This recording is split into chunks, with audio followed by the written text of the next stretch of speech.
All righty, so let's go ahead and get started. Like I said, thank you so much for taking your time out today. Welcome to Changing Lanes Intervention Show with myself, Ashley Martin. These conversations and storytelling focus on destigmatizing mental health with honest and discussions around mental health counseling, applied behavior analysis, and necessary lifestyles for mental well-being. I'm just going to read the disclaimer really briefly. Any other information, you're more than welcome to view our podcast for the full disclosure. But I just want to say by assessing this podcast, you acknowledge that CLI Human Services makes no warranty, guarantee, or representation as to the accuracy or sufficiency of this information featured on this podcast. The information, opinions, and recommendations presented in this podcast are for general information only, and any reliance on this information provided in this podcast is done at your own risk. So let's go ahead and begin. Today we'll be talking about the topic of how to love again after a breakup. We have special guests today. Devin Gore is waiting for us.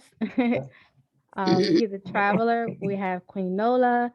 She's a chef, and MJB impersonator, and that stands for Mary J. Blige, of course, and a host. We have Taya Stories, also known as Tia Martin. She's a singer in property management. And we also had a special guest, Josh, but unfortunately, he wasn't able to make it with us today. So, welcome you all. Thank you again so much for taking your time out today. You're welcome. Thank you. Thank you for having us. All right, awesome. So let's go ahead and get started.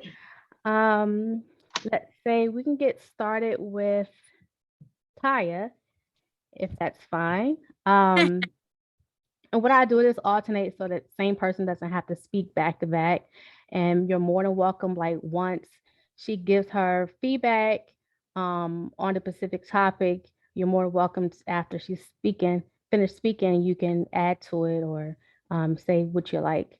So Taya, if you notice you become too picky at deciding who to date, is this a sign you are not ready? Not at all. I wouldn't call it too picky. Now, we do have people who are superficial, okay? But as an adult, you have to have, not that you can control other people, because that's something you definitely should not do, because that can be toxic, but having your own standards and not just accepting things that you know that you should not be accepting, that is what's necessary. Now, being too picky, if some people be superficial, if someone may have a little weight on them or something minor. Some people can be very picky, but me personally, no, I don't feel as though that the way that I move, that I'm too picky. I believe that I have eliminated some things that I am not willing to accept, will not accept, but I do have my standards. So having standards to me is necessary. Doesn't mean you're being too picky. Okay. All right. Definitely it's a difference between the two, having standards of being too picky, and not to pry even more as far as like what is your standards, but it's great to have them overall. Any feedback anybody wanted to add to that, or we just keep it moving? If not, so Queen, if you find yourself pointing at red flags, do you listen to your conscious self or your instinct? Well, I would say that past experiences has taught me to listen to my instincts, because my conscious self in the past sometimes we have a way of being impulsive and thinking and acting in our emotions. And so as we grow and elevate and mature, we learn the difference between the two. So I would say that I will always listen to my instinct and trust my spirit to guide and lead me the direct way to go. Okay. It's almost like you might have been, like, as far as us as in general, going through situations or even dating in particular, and you kind of know when it's right. You kind of feel when it's right for you or when it's not right. Well, I think my long-term marriage that I was in was really a big, huge eye opener. It actually taught me what I to listen to myself, make myself priority, and know what I need, want, desire, and deserve, and I Okay. accept nothing less than that. So Yep. Okay. Okay. Thank you so much for that. Um, does anyone want to add to that, or how do you feel about it? If not, we can go ahead and move on to the next person. Thank you again. So, Mr. Devin, question for you. How do you stay focused on your current love if your past still reoccurs often? Um, well, for me, I guess it's more so being in touch with reality and based on more so on what's in front of you, and also to being sure that you are prepared to take on the task of being sure you're ready to take on the task of dating or courting or, being available to someone. Again, I think the biggest part is just making sure that you're mentally, physically, spiritually are ready to be all there, and also to, like I said again, available. And it's crazy that before we start the session, I had all my answers worked out and everything, but now I'm talking over myself, but a little nervous, but yeah, I think it's more so itself. Like we can, as people, it's easy for us to, place the blame on the next person or the person that's sitting across from you or the person that you're dating or in a relationship with. But I think everything starts with self, and I think that if we focus on self more than anything and be realistic and be in touch with what's reality, even if it's about ourselves, no matter how scary or sickening or no matter how ugly that person is, we look in the mirror and see, based on our decisions. I think if we address that person, in a really, really focused or really way of being honest and true, I think that a lot of issues would be, wouldn't be an issue, I would say. Yeah, definitely. That key factor that you pointed out, as far as you knowing when you're ready, right? Only you know when you're ready. It's not a certain time frame you should give yourself. It's more of a feeling, a conscious awareness. The way did you move about, during the day, even when you wake up in the morning. So if you notice your conscience is more clear, you're more free to go about your day, your thoughts is clear. Um, you're not reliving situations over and over and over again in your head, then yeah, you can tell yourself when you're ready or not. But those are all great factors that you point out. Thank you so much for that. And also too, just to piggyback on what Ms. Queen said, it's imperative that you understand what state you're in. Are you in an emotional state right now? Are you in a just a physical state? What state is your mind in? I think it's important to understand where you are, emotionally, physically, mentally, and to be able to really, really be true with yourself that, okay, this is just not an emotional decision, or this is not an emotional bounce back. This is Right. what I'm really ready for, Exactly. Because some people do just jump right into another relationship because they don't want the fear of being alone, giving themselves time. But go ahead, Queen. I said mainly that's one of the biggest reasons, because they never experienced being by themselves. I know plenty of people. I've coached many people. At the end of the day, it's like that's that fear. That fear is always standing right there next to them, and they don't want to face the reality that they will have to work through their stuff, what they're dealing with, in order to elevate higher and vibrate on a better frequency. But they rather just stand right there because it's comfortable and complacent enough for them. Yep. Thank you. So just to touch on what everybody said, because I just literally last week and this morning had conversations with two different individuals, but basically talking about this topic. As Ashley had asked, the end of the question was about your past. So the thing about it is, as adults, at some point in time, we all were children.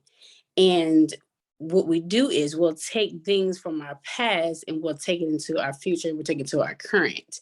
And until we learn how to identify and rectify not only our current status and situations, but our subconscious, there's things going on that we have placed in the back of our minds that we have not identified and we haven't rectified, and we have not internalized and say, hey, this may have happened to me.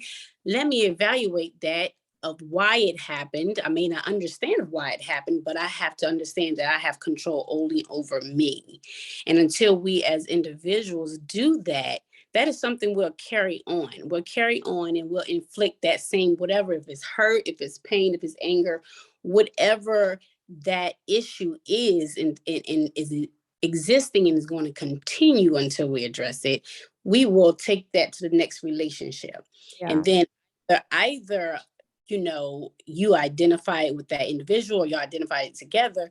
But see, and that's the issue, because in order to start a positive, fruitful, reciprocated relationship, both people have to be aware of where they are, where they've been, and what they plan in their own plan of how they're going to get past certain things. So, you know, two people coming together and they both have toxicity, they both have underlying things from their past, it's going to end, you know, after the honeymoon stage.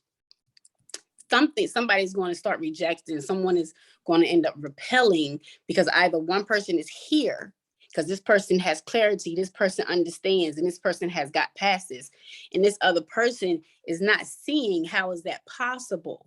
So that's when things start to, it becomes a divide. And that's why so many marriages and relationships divide, because as they say, evenly yoked, or the reciprocation, or are you on, what level are you on? So until you really know what level you are on and how you've gotten from your past, healed yourself from your past, whether it's family, whether it's your relationship or friends, because all of those are different relationships. So yeah. Yeah, you're absolutely, you know, spot on with all that you mentioned, as far as even the healing process. Even with that, there's different stages in it, right? And it's a continual factor of healing for yourself that you should definitely try to seek and find to bring some closure, in a sense, to yourself. All righty. Thank you guys for that feedback. So next question is for Tia. What attractions are big factors in loving someone? I just wanted the clarity on this one. In what aspect are you asking? So the word attractions, I had made it plural because it's not just the physical, obviously, but what attractions in general are big factors in loving someone. In loving someone, Yes. but loving someone that you've already built something with. Yes, you're there with that person already. Okay, so that's what I needed clarity on. So I was ready to prepare for getting to know the person, that type of that type of thing. But Okay. if you're already in a relationship, yes, there still has to be an attraction, because when you're no longer attracted, it's not going to last. So yes, the physical, it is an aspect of it. It's not only, but it is, because you have someone has to be appeasing to the eye, or else your eye is going to wander somewhere else. Now, based upon what your personal control is of yourself, that's how, again, relationships, somebody end up going the opposite direction. Why? Because either who they got with was this way, but maybe they stopped taking care of themselves. They did self-love disappear. So that's what I'm pertaining to, the attraction. So you have to see first, and then the feeling come. And with the feeling, that's the work. Because you can look at someone, but you can't control how they look. But how you feel, that's the work that you have to put in. You have to spend time with that person, that you open to that person, being attracted to that person internally, you know, not their physical appearance, but actually taking the time to know that person's weaknesses and that person's strengths. And with their weaknesses, if you're in a relationship, you should love that person enough to give them support. You make them stronger, and vice versa. That's that reciprocity. You know what I mean? So being attracted to someone is internally, externally, mentally, emotionally, spiritually. You know, if you have that connection in all those key points, that builds a strong foundation, you know, and it's rare, but it's not. is because I say it's rare because most people do not have the endurance to maintain it. People give up very quickly, you know, out of, as you know, Miss, I can't off the top of my head. What did she say? Oh. She said fear. Oh. Fear is a big factor. We have what? If you were to mate and you've built with this person, you can still have fear. You can have fear of rejection, and fear of rejection from your mate can cause you to reject that person because you're going to do it first. You're going to build an invisible wall. You see what I'm saying? You can have everything you want, yet if you don't truly believe that you're deserving of what you have been blessed with and what you have manifested, then it's going to crumble. Yeah. So that attraction has to be reciprocated. It has to be internal. It has to be external. You have to be attracted to that person, and they have to be attracted to you as well. Yeah. Well, awesome. You didn't touch on everything, and what I got from it definitely is work, right? On both ends, especially for yourself, that self-love aspect. Someone seeing that you love yourself, you know, is no other, you know, thing that should take place besides getting that reciprocated from the right person. So yeah, definitely. Anyone want to? Huh? A whole nother topic or another day. Self-love. Yep. I want to touch on that. Go ahead. Okay, so when it comes to love, I think, well, I've experienced and I've learned that a lot of times we fail at relationships because, for one, we don't understand the value in unconditional love. You know, we set limits on an individual and not knowing that even though we are with them, they have their own lives. They should be entitled to have their own lives, their own friendships, their own way of being, because they are individual, even though they're in a relationship, you know. But when we start setting limits on a person and stop them from growing and elevating and becoming the best version of themselves, we're standing in their way. We're not growing them. We don't even love them, because love shouldn't hurt you. Love should elevate you and grow you. Love should be there for you. Love should show you an example of what it's like to live in a positive realm. You know what I'm saying? But if all you're doing is a power struggle and fighting and tussling and arguing and putting each other down, that ain't love at all. That's hurt. That's pain. That's anger. That's frustration. Those are things that is not love. So I believe that more people, if they was experiencing unconditional love and know the value in themselves, and it starts with self-love first, then you could go and you could present the love that you have for someone else. But you have to love yourself first.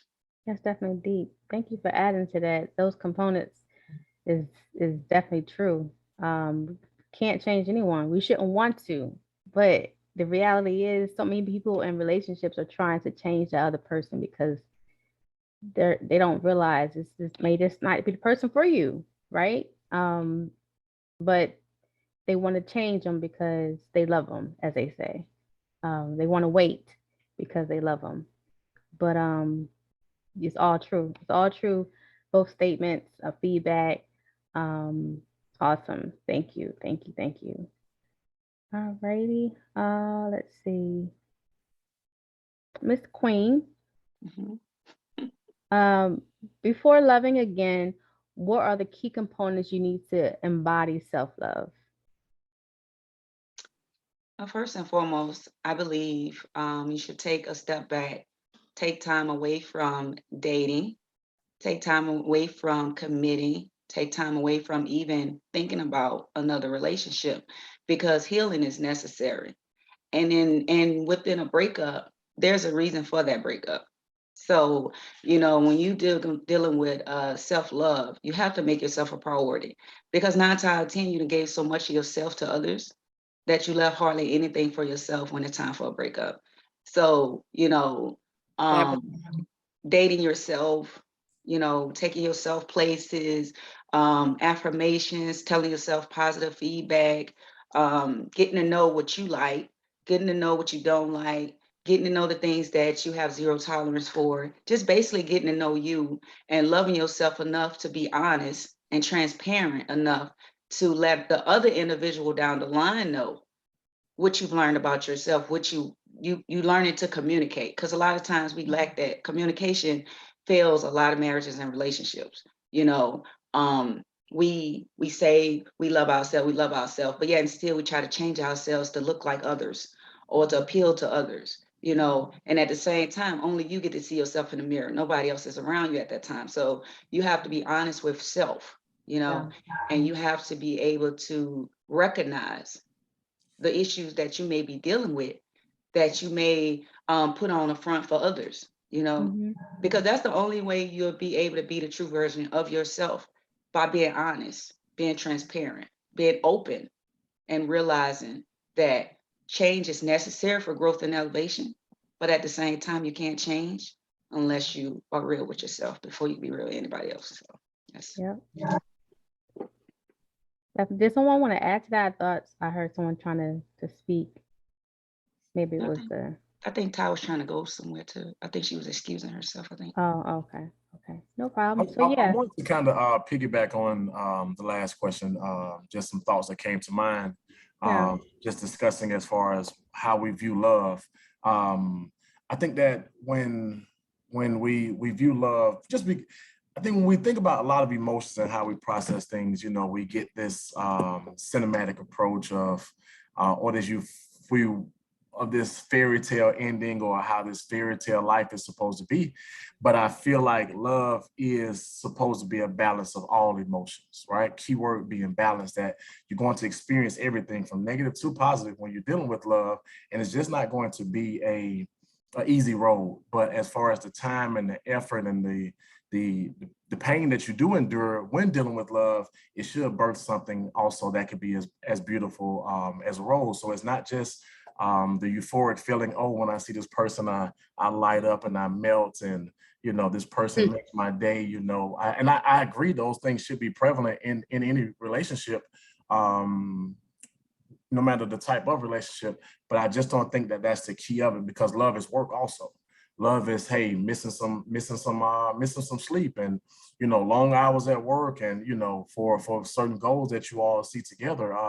So love is painful at times also, but I think that the key word to it is balance with anything that we deal with, because if you have too much on one end, it's going to throw off the other end. And I think that if you find somewhere in the middle, I think that you can have some type of success. Now, that's just what I think, you know, with my finite thinking, or, you know, my little time that I've been here on earth, I feel like that the key word with any relationship is balance, you know, because when that scale is tilted to either side, you know, it's going to cause an issue. No matter if it's something that you figure is too good, you know, he or she could be too affectionate, or they can have too much time for you, or, you know, they could be too much of this, or, you know, and then also to the lack of on the other spectrum. So I feel like there has to be some type of balance when dealing with any type of relationship. Yeah.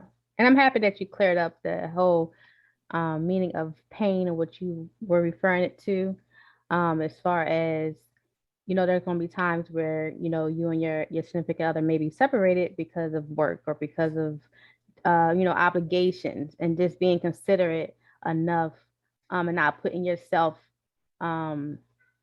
always first, as far as like, what about me? Or, you know, just being considerate and compromising with the situations. That's definitely necessary. Of course. Yeah. Because I don't think nobody is prepared for that perfect person.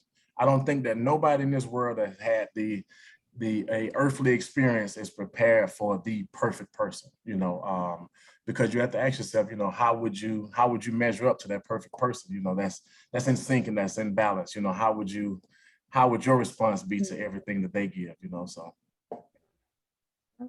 definitely.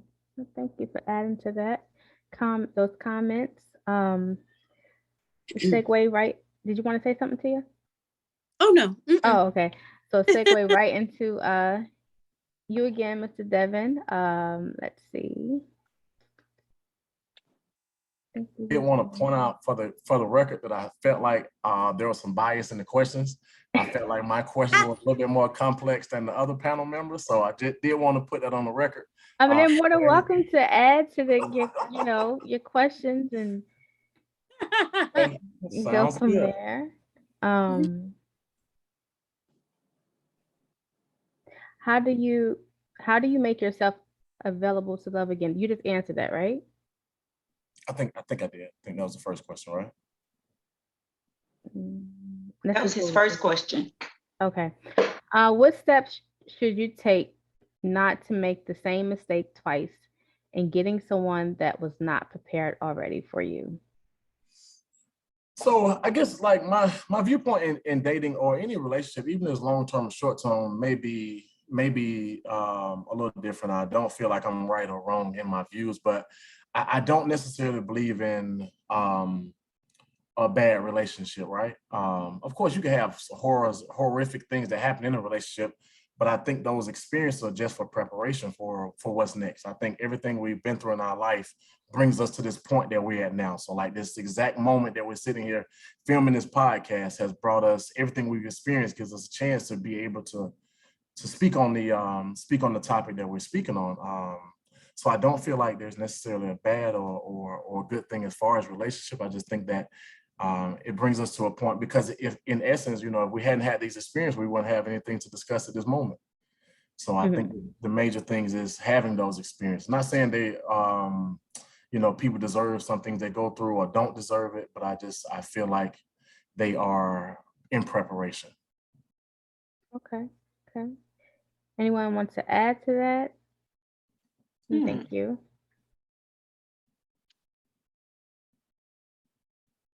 And I think, this question too is derived from the fact of like, if you're dating, maybe you're not like made a commitment with the person, and you're dating. And so you notice you've dated this person maybe for a few weeks or even a month, and you realize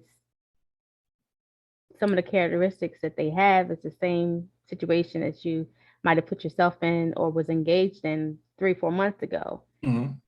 And you may come to the point where it's like, what am I doing wrong? Like, I agree. Some people feel like you attract things that you are.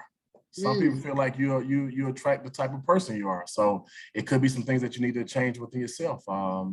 So I mean, I guess the spectrum could be from 0 to 1,000, but I guess just all in what you're willing and what you can deal with. Like me myself, I don't want a person that's willing to change. I don't want a person that's working on this or working on that. Of course, if they're working on things, that's positive, or but I feel like I want a person that I can deal with whatever infirmities they come with for the rest of their life or my life, or our life conjoined at the same time. Because I think when you have those expectations for a person to change, it's kind of futile, just because at the age we are now, it's very unlikely that a lot of things are going to change. Yeah, we're going to work on some things, but try to make ourselves better in certain aspects. But can you deal with that person just the way they are? And that's what I have to even ask myself. Unconditional love. Yes. Yeah. So that agape love or unconditional love that you're willing to deal with those infirmities no matter what. Because again, how do you look standing next to the perfect person?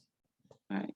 Because we want our spouse to be this, we want our spouse to be that, and we want him to be 6'3" and six pack, and we want all of those things, but what are we putting out in the universe to attract those certain things, And I also think that when it comes to stuff like that, I think not many people put thought into, like, I know, like, oh, how they say, well, how this person look, or how fine or handsome, or how much money they're making, what kind of car they drive, what house they live in, all this kind of stuff, what their credit look like.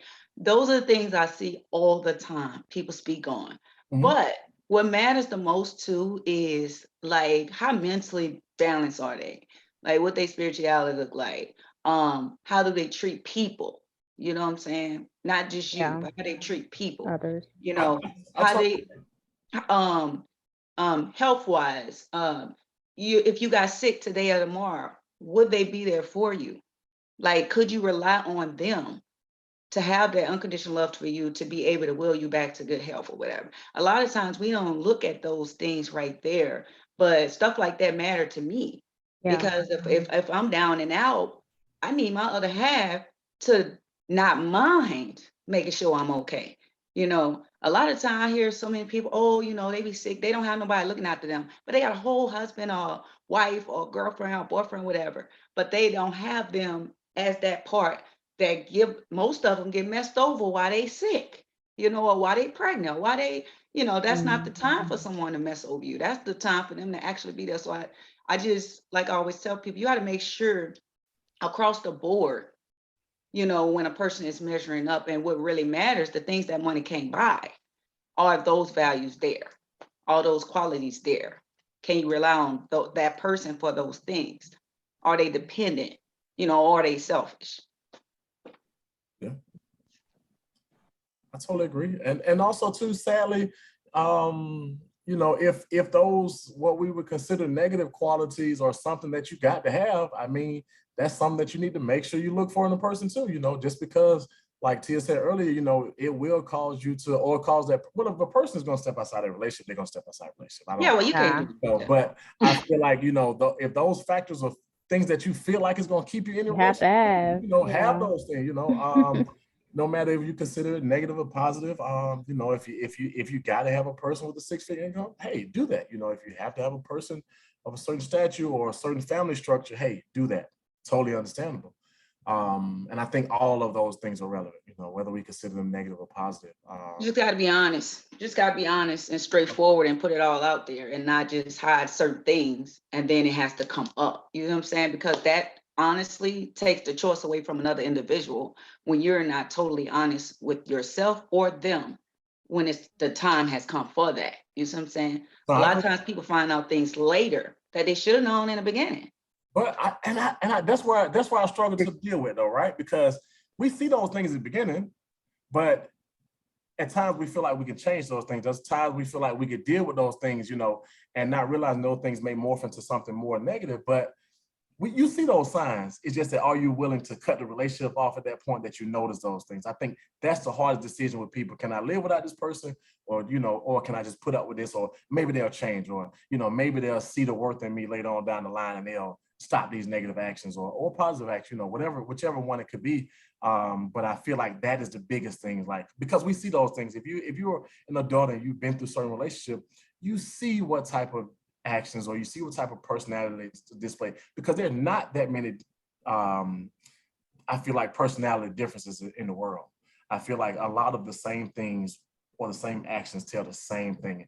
Human behavior is not like 100% all different per each person. A lot of these same behaviors that you saw in your ex or the one before that, or you heard about from your home girl or your home boy, it's gonna be the same thing. But of course, what are you willing to do? That's like, as they say, red flags. Yeah. So I go back to Ashley's first question in regards of being too picky. That's exactly what I mean. So that's having standards. Are you willing to lower your standards just to be accepted, just to alleviate the idea of being rejected? Are you willing to lower your standards temporarily?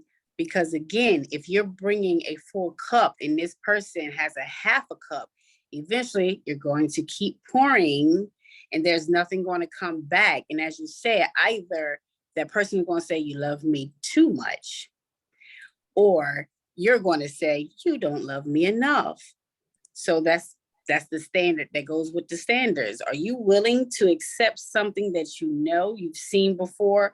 Or are you going to go ahead and say to yourself, okay, I love me enough not to go down that road again, or not to go on that road I've never been on? But as you said, my homegirl, my homeboy, they saw the tall tale signs, but they still pursued this interest based upon ever itty bitty increment of something that they got, whether it's the mental stimulation, whether it's just the spiritual stimulation, whether it's the physical or the emotional. It's something they got that they want to hold and grasp onto, whether you want to call it, what's the word for it? When I'll bring it up in a minute. Mm-hmm. the topic I want to talk about too. So I think of the word because 3 things to it. It goes over what is it called when you're basically, it turns into like obsession, and then obsession turns into control. It's like infatuation or? Yeah, something like infatuation, but it's another word. So basically it's like infatuation, which turns into obsession, which turns into controlling, trying to change that person to mold them what you want them to be. So yeah, not getting off topic, but that's something. Still on topic. Yeah, definitely.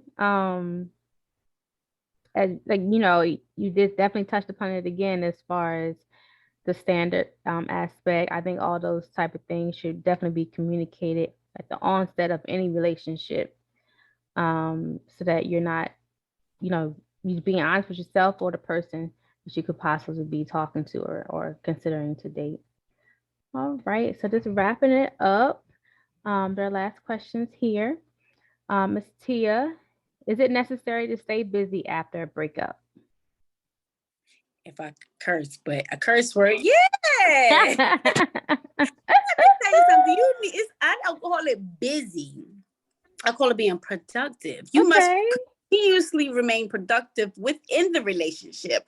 Yes. And decide to separate yourself from the relationship, you become even more productive in the things that you enjoy. You will have more time for you because keep in mind, you have a relationship with yourself.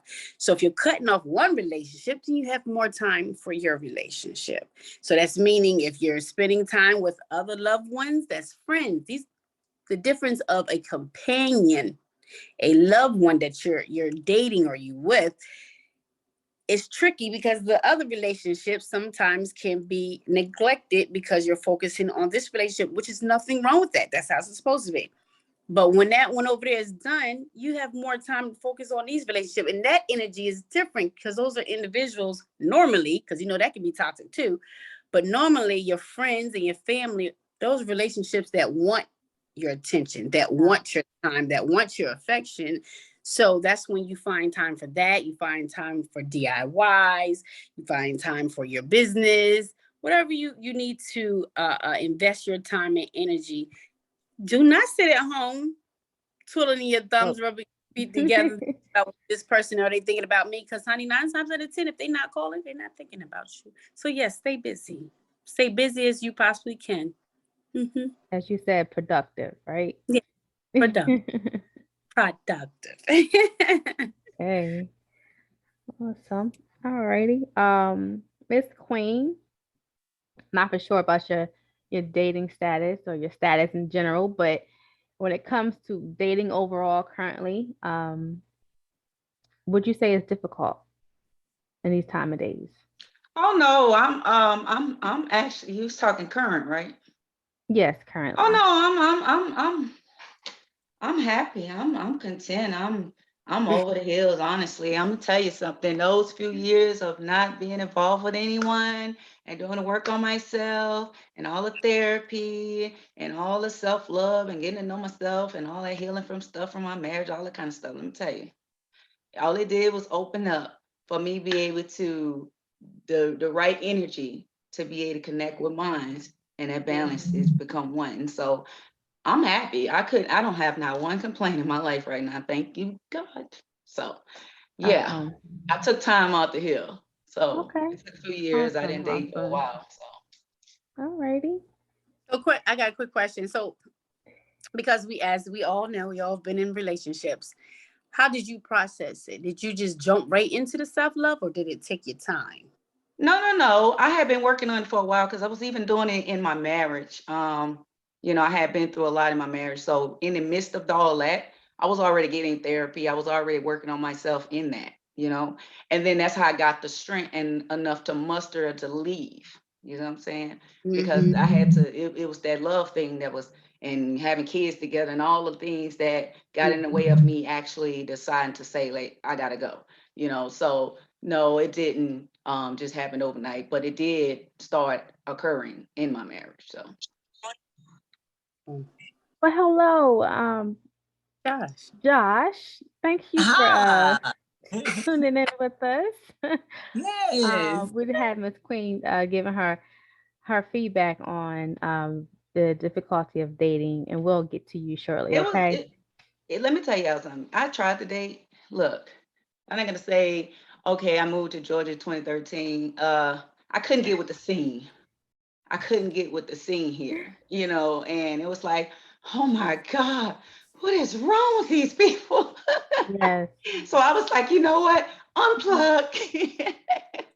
So I was like done. I was done. I wasn't even trying to be having my brain spin around in a circle with the games people play. I just when I'm used to, I'm not used to all that, And so I just decided to unplug and didn't date at all here, because it was just too much. I couldn't do it. I don't know how people did it, but I couldn't do it.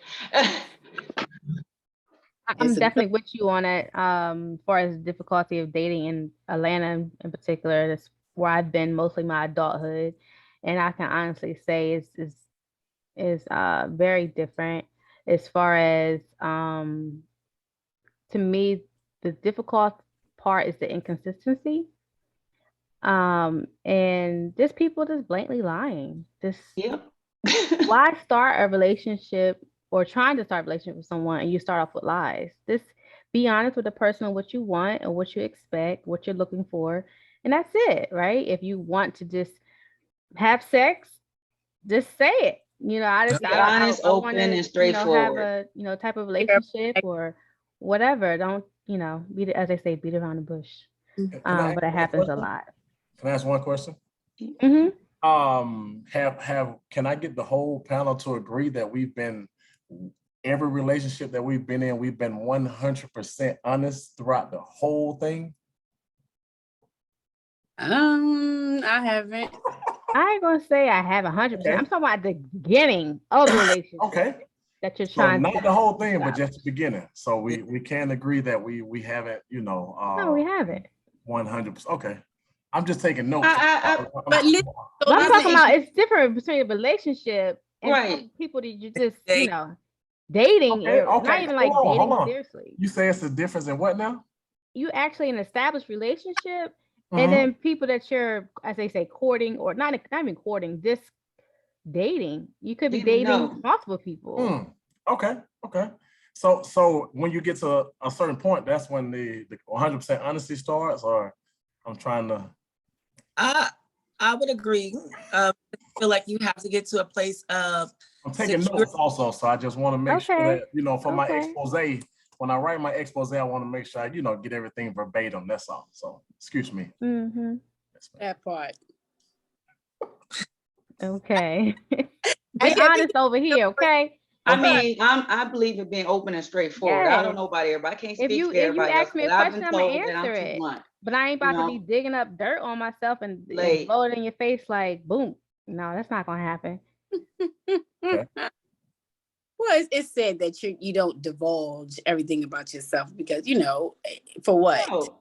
Your previous situations have nothing to do with your current or your future.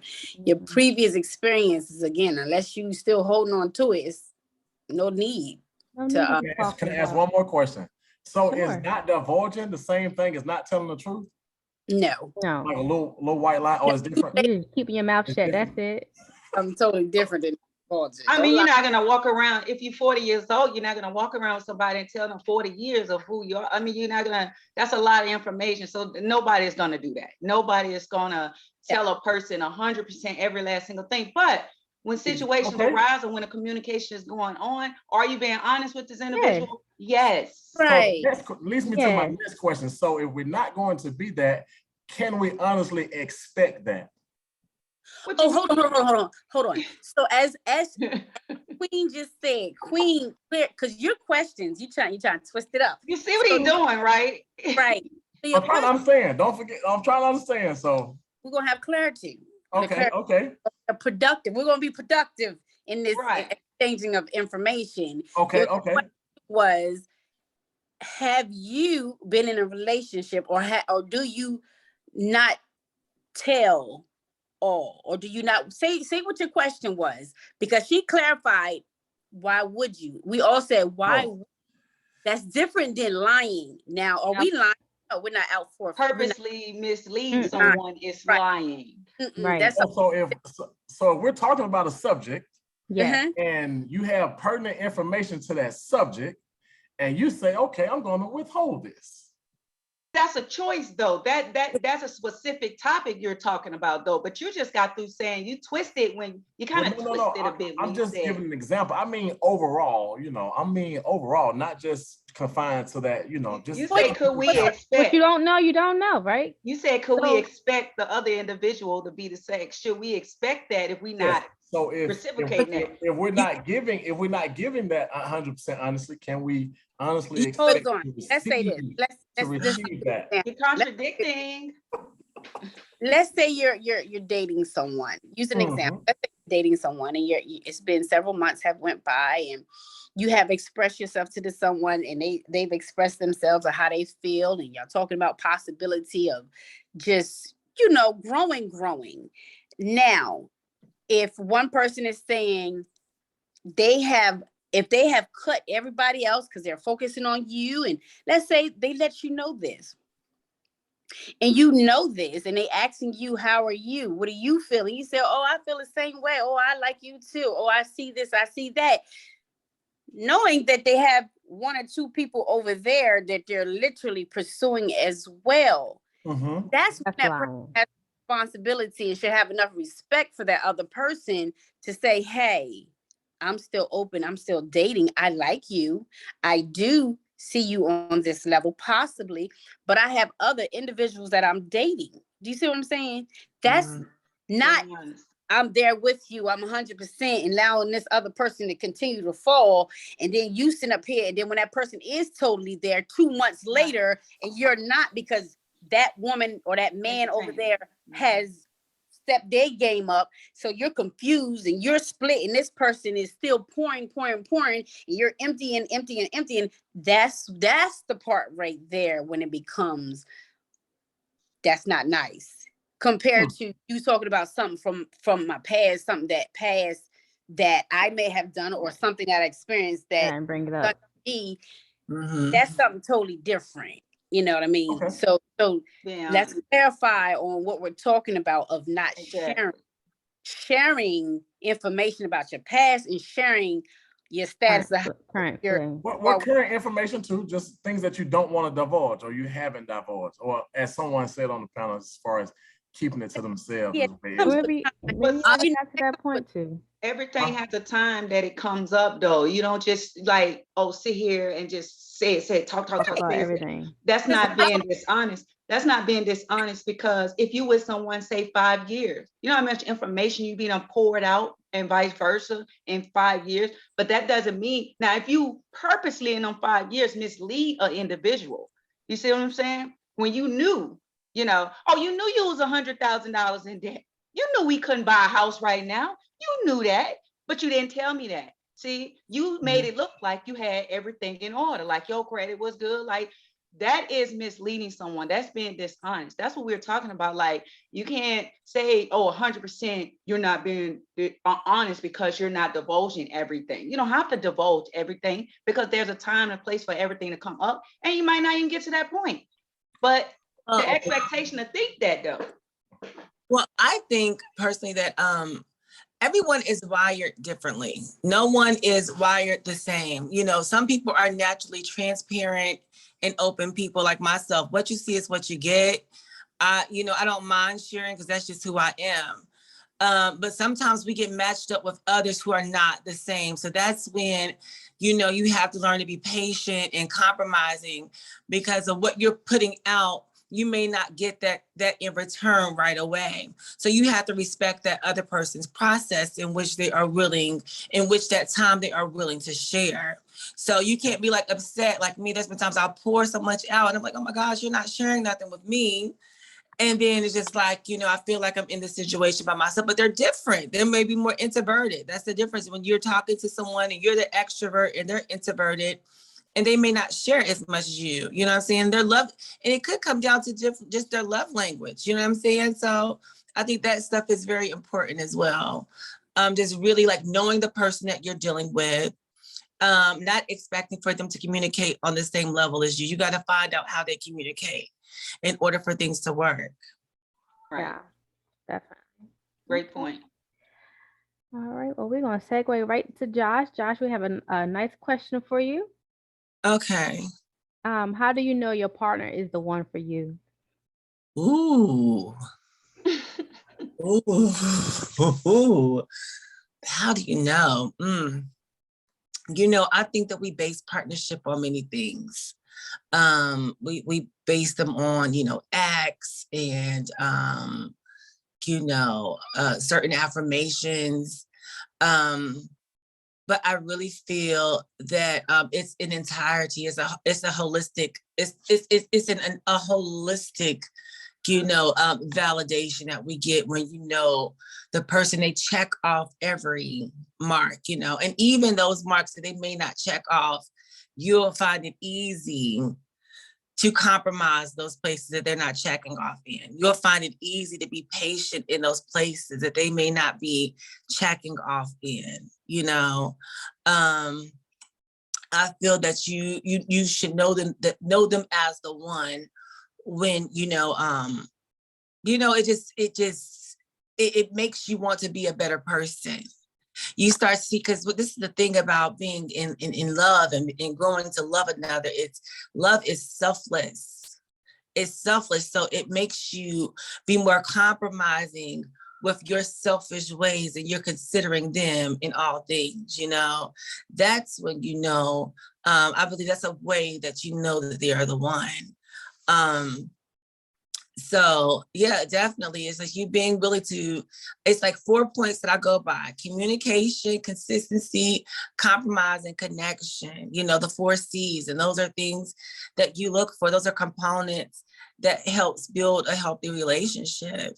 And we should all be exercising those things in those relationships that we are building.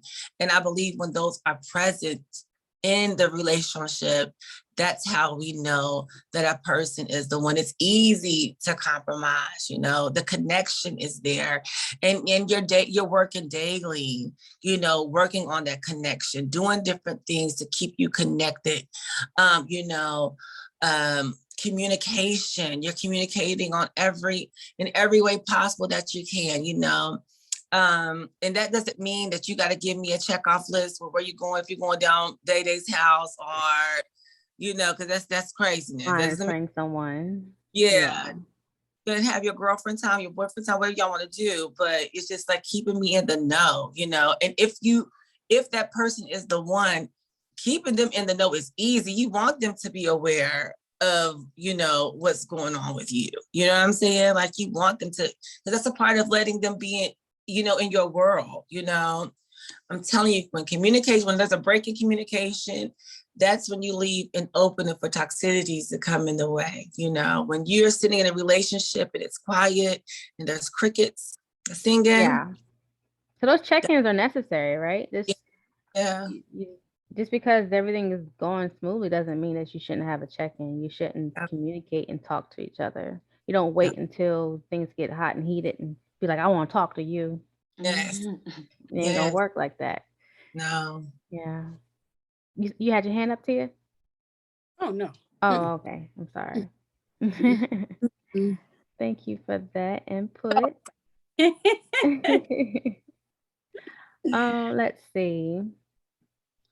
A last question, and it's gonna go to Josh, since he just came on. Let's see. How long should a person take for themselves before committing to another relationship? I don't feel that there is an actual timeline, you know, as to how long you should take for yourself. I feel that we know those things that we should know, those things that we need to, you know, become and be our whole selves. And oftentimes we find a lot of us, especially who are used to being in relationship with another, we tend to find our existence in our identity with being with someone else. But it's very important that you do the work with becoming and finding who you are as an individual.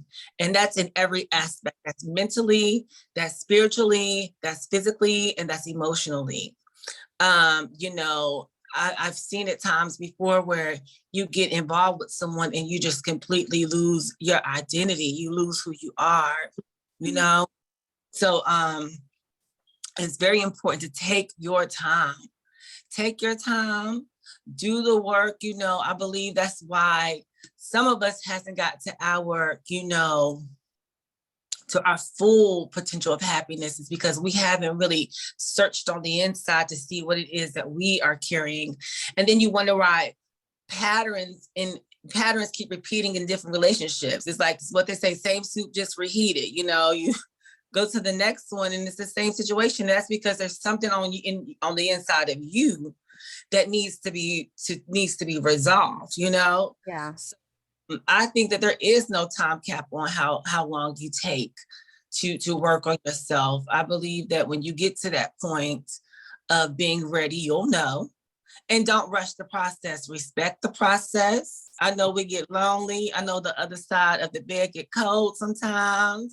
I know you get tired. My big.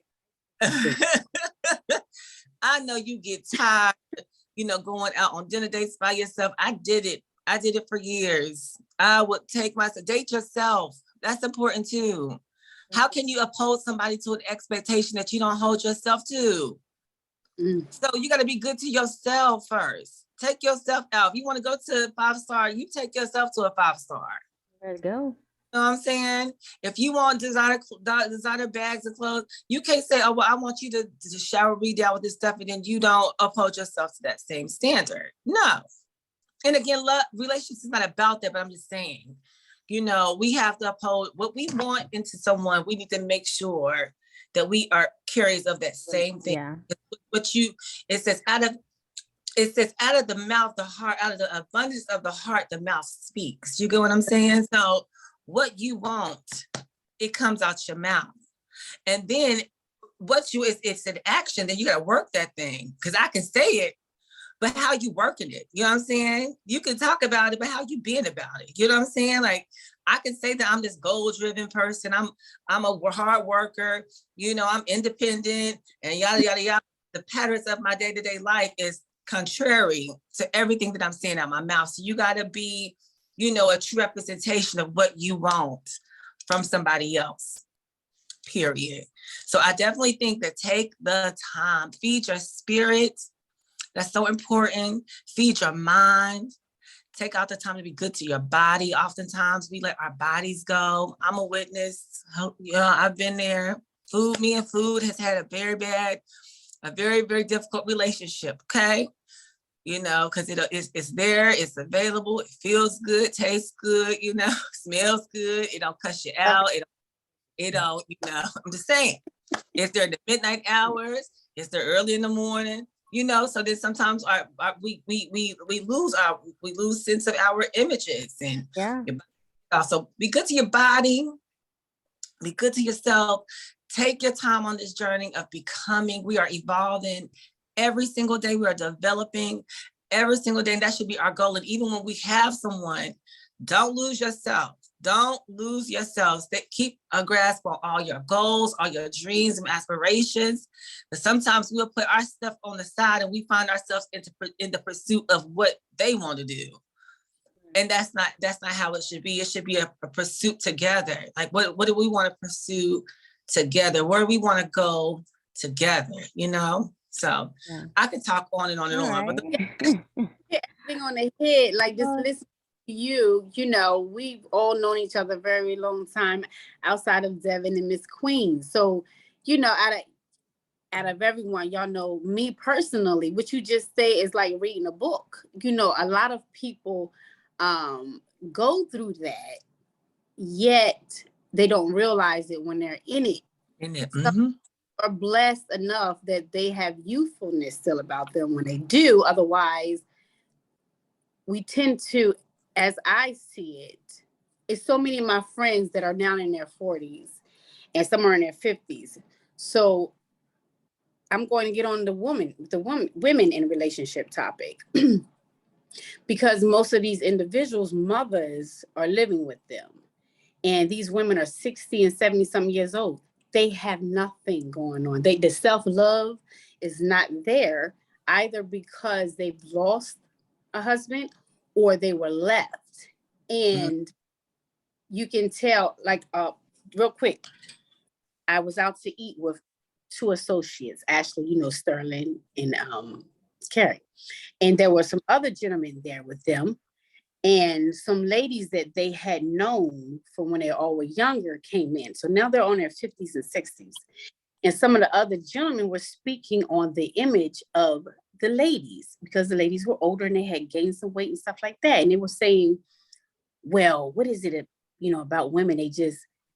And in my mind, I'm a woman. You know what I mean? I'm a younger woman than what these ladies are, but y'all know my age. You know what I'm saying? I was in the same point. Josh, you know this. Ashley, you know this. Losing yourself in regards to relationship is very easy to do. It's harder to maintain yourself because, again, that self-love, that's effort. Just like you pour into someone else, you have to give the effort and pour into yourself as well. Otherwise, you're going to see that difference. What was I? My weight was up. My health was, I had no idea what my health was. The self-love aspect was not there. And it showed, it was evident. Family, friends noticed it. This is something that so many people are walking around on a daily basis. They don't know it. They don't realize it because it's not something that is seen. It's not something they've experienced. It's not something that has been influenced, or they don't realize it because no one else is doing it in their lives.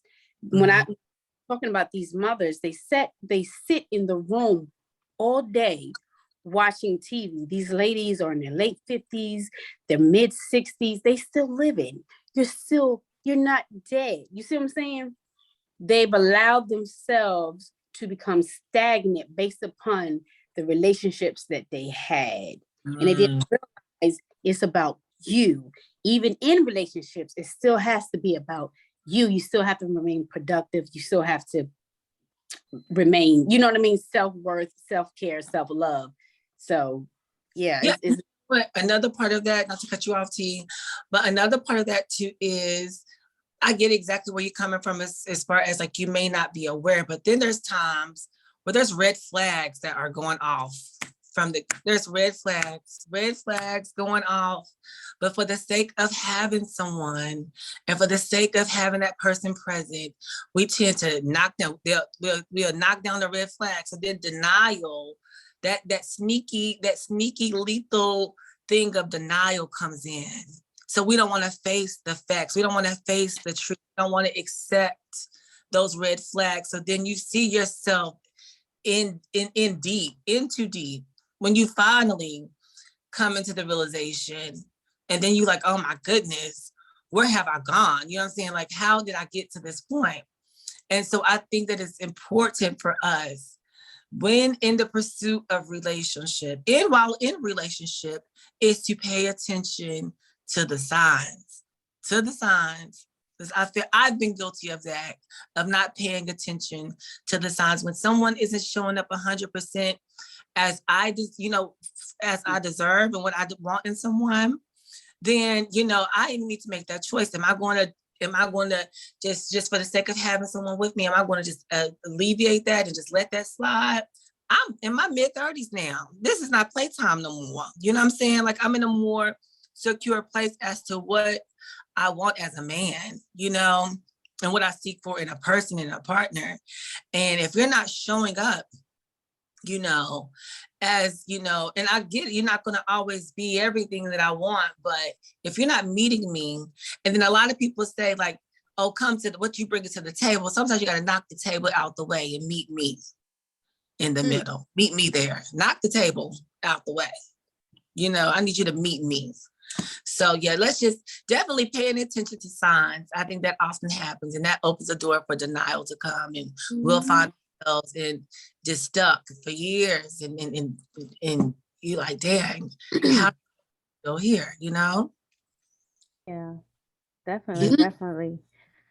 So this topic, I believe, was much needed. I know I needed it just to to keep that momentum going for myself, realizing that it is possible to love again after a breakup. And based upon like what we all gave feedback on, it all starts with yourself, right? No matter how we look at it, the situations we all come from, it just all starts with you. Because at the end of the day, we can't change the situations, we can't change another person, but the only thing we can change is ourselves. That's the only thing we should want to change anyway, for the better. And also taking a closer examination to yourself and seeking professional help to properly treat the trauma, to properly treat the depression or the anxiety or the adjustment disorders, or even the post-traumatic stress that you may be experiencing or have been experiencing is important, and to know what it actually is. You know, but we talked about a lot of these symptoms, a lot of these signs were some of what we call mentalistic categories with mental health conditions. So I definitely just want to be an advocate for that, as speaking as a licensed professional counselor, as well as specializing in anger management. I'm also a behavior analyst. So, you know, with that being said, I do have free consultations that I do give out. You can feel free to reach us at 715 Peachtree Street, Northeast, Suite 100 200, Unit 3895, and that's located in Atlanta, Georgia, 30308. And if you need to reach us, you can call at 770-580-4116 or info@clihumanservices.com. Don't forget to like, share, and subscribe on our podcast, which is available on Buzzsprout. So once again, I want to say thank you so much for everyone.